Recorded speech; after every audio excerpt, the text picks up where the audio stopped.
Hello everyone and welcome to another video. Now, the other day we tested AMD's Fluid Motion Frames 2 or AFMF 2 with the Radeon 780M integrated graphics.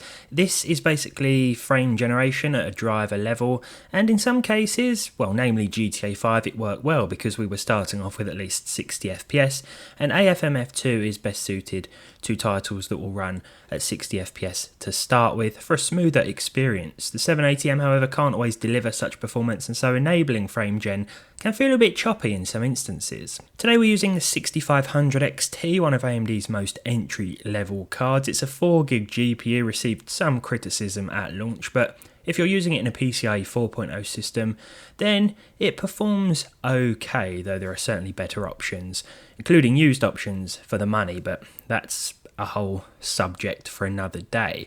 Anyway, I thought I'd try AFMF2 on this to see how well it runs, so let's jump into our first game and I'll talk about my experiences with this preview driver when using this entry level, or what some may prefer to call low-end card. Now, I wanted to start off with Cyberpunk 2077 here. This will actually run on the 6500 XT at the lowest settings. As you can see, we're hitting at least 60 FPS. I have the AMD overlay enabled in the top left corner as well because we need this on in order to read the frame generated frames, I guess you could call them. Third-party overlays like MSI Afterburner, which is on the center left of your screen, will not pick up these generated frames, so we need the AMD one enabled too. We're going to enable it from the sidebar here, and the first thing I noticed, not just in Cyberpunk but across a lot of games, is that the base frame rate recorded by Afterburner will actually drop. So we were hitting at least 60 FPS, but now we're getting 50, 55, and performance is impacted. If we look at the frame gen FPS though, the AFMF2 FPS in the top left corner, you can see that we are hitting at least 100 frames per second. Now, I'm using a 120Hz monitor, so this feels pretty good. I'd say that if you're running close to 60, it still feels okay.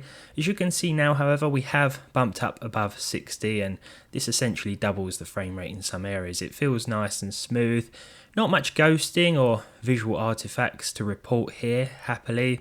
What we'll actually do is we'll open up the menu in a minute and enable FSR as well, just to boost that base frame rate above 60 FPS. I'm going to set the quality mode, and this will do the trick. We've had to sacrifice the native resolution because we enabled AFMF2. I'm not sure if it's because this is a 4GB card and it takes a lot of toll on the VRAM, but across the board today I saw the base frame rate drop a little on the 6500 XT when enabling frame gen. Whether or not this is normal behaviour, I don't seem to recall it happening with the 780M iGPU, but there we are. This time around with FSR enabled as well and frame gen, it's a lot smoother. Feels really nice to play. The frame gen lag is also being reported in the top left corner. It's currently at 10, 11 milliseconds. The higher the frame rate, the lower the latency. So the more frames you start with, the better, to be honest. Let's move on to our next game. Now, I wanted to try CS2 next because this is a fast-paced online title, and I never really recommended using things like frame gen in the past for titles like this. I was worried about latency.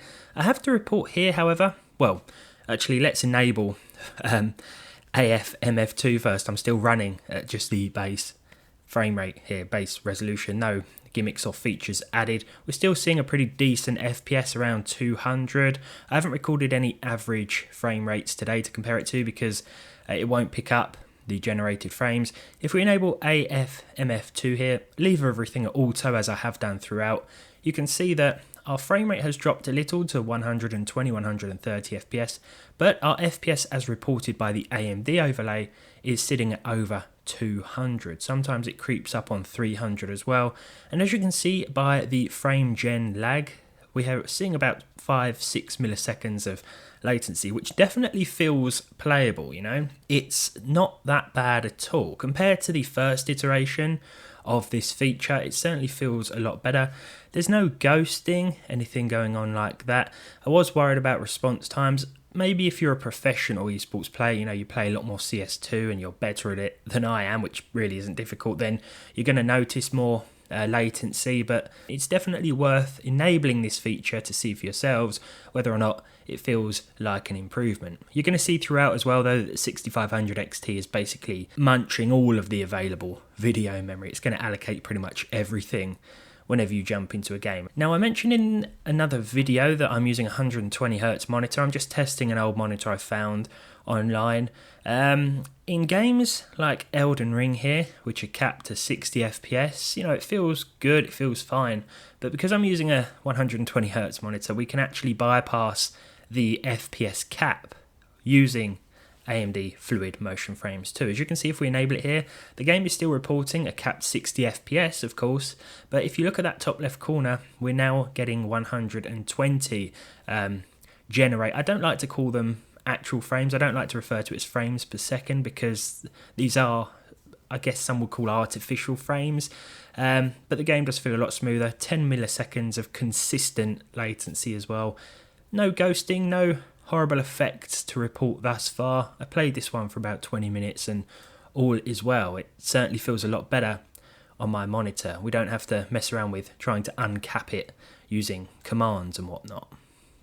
Now, Forza Horizon 4 is a game that I tried the other day. It runs absolutely fine, at least at the high settings. If we bump things up to Ultra, then it's going to drop below 60 FPS. I'm talking low 50s on occasion. Here, though, it runs pretty well. There's probably not a need for frame gen features in this one. The same can be said in a few titles, to be fair. It is worth always trying, though. I mean, it's a free driver preview feature at the moment, and it'll work its way, I'm sure, into an official release quite soon. I don't know when that is, but what we'll do again then is we'll enable it in Forza Horizon 4 here. Let me just try and do that without crashing into any walls. So we'll bring up the overlay. Oh, and well, it looks as though it's too late for that. There's a little bit of a delay when we enable it, and the frame rate again drops a little bit. We're seeing about 70-80 frames per second, and as you can see, our AFMF2 frame rate is reporting at 160 FPS. Now, what I will mention for Forza Horizon 4, I tested this because I really like it, is that there are some flickering issues. If you look at the trees and the grass, not sure if you can pick it up on the video, but it is quite flickery, can be quite headache inducing. And what I found is that this is caused by having MSAA on as well. When I disabled MSAA, this seemed to fix the issue, and all was well with the graphics in the background. No more flickering trees or grass. The 6500 XT is producing somewhat decent results anyway, as I said, but we're seeing an AFMF2 frame rate now of over 150, and it certainly feels a lot smoother on my high refresh rate monitor, that's for sure. In GTA 5, I turned the settings right up. This card can more than handle it, to be fair, without any tricks, but as you can see, we are utilising pretty much all of our available VRAM once again. We're seeing between 80 and 100 FPS most of the time, though this will drop in busier and more intensive areas. If we want a little boost that we can hit our monitor's refresh rate in terms of frame rate, this is handy not just for 120Hz monitors, but 144Hz monitors, so on and so forth. We'll enable it here, AFMF2. If you look at that top left corner once again, we're seeing 180 FPS at least.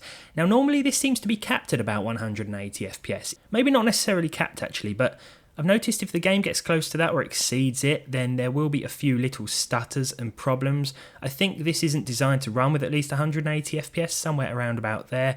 But when we do it this way, when we just enable AFMF2, we can actually hit at least 180 FPS without any graphical glitches or frame time problems. There's no weird sort of stuttering going on that I've experienced when hitting that really high frame rate. As always, though, I prefer a legitimate frame rate. I always will, that's just me, but I think it's worth pointing out all of these things because some people are going to really like to use this, I think. Now, I want to test out Red Dead Redemption 2 next because this can be quite problematic on this card. As you can see, we're getting about 80 to 90 FPS, but it is really stuttery. Just look at that frame time graph, it's all over the place. The game does not feel smooth at all. And what I found is that enabling AFMF2 actually resolved this. See, what it did is it dropped the initial frame rate like we've seen in other titles. We'll just enable it here. So we've gone from about 80 to about 65 FPS. And look at how that frame time graph has just smoothed out. It has really made things feel a lot better to play. We do get a video memory warning. That's just a given on the 6500 XT with increased settings. We're seeing 70 FPS. natively, I guess you could say, but that AFMF2 frame rate is sitting at around 140, 150, and it certainly feels a lot better to play this time around. It's not as juddery as it was before. I've experienced this a few times on AMD cards. I'm not sure if it's the drivers or just certain cards. It could just be the VRAM, of course, but AFMF2 seemed to resolve things a little bit, and there were still a few little hiccups here and there when things dropped a bit. I have left things at auto, of course, so maybe tweaking the AFMF2 settings a little bit may help things, but I actually found that enabling Radeon Chill and capping the frame rate to 60 FPS helped out a lot more here, and that can probably be said for a few other titles too. So here we are running at 60 FPS. Of course, according to the AFMF2 frame rate, we're seeing 120 now with 10 milliseconds of frame gen lag, and this feels really good. There doesn't seem to be any graphical glitches, none that I noticed, no ghosting with the auto settings.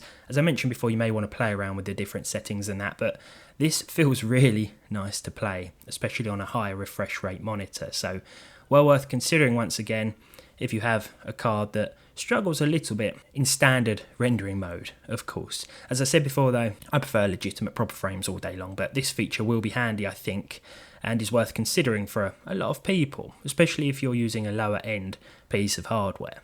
We're going to finalise with The Witcher 3 running in DX12 mode. This will run absolutely fine with decent settings. I think I'm using medium here, but the settings will be up on the screen. We can achieve at least 60 FPS, no problems. We're going to enable AFMF2 once again, leave it at auto mode for both the search and performance options. Our frame rate has dropped a little bit, but when we look at that top left corner, we're now seeing over 130 according to the frame gen FPS overlay, and this definitely feels a lot smoother, especially when we make our way through the Oxenfurt gate here. Yeah, I mean, I'm happy with it. I think this is definitely worth checking out, worth playing around with. I mean, it is a free feature of drivers, of course, so it's always worth checking out in that instance, isn't it? But those are my initial impressions with a low-end card. As always, I just report it how it is. My honest opinions are that, yeah, it's an interesting piece of tech, but I'd always prefer proper frames all day long. I must have said that a million times, but I can definitely see why this may be helpful. If you've got a lower-end card like this as well, that you know, maybe you bought it a while ago, you can't quite afford to upgrade yet, you're saving up, this may actually help you out if you want to enable it. Squeeze a bit more life out of your card if it's not too stuttery, you know, if there's not too much latency involved as well. Well worth trying out, but that's it for this one. The 6500 XT has been boosted a little bit, I guess. Leave your thoughts and comments down below. As always, let me know how well this new tech works for you, and hopefully I'll see all of you next time around.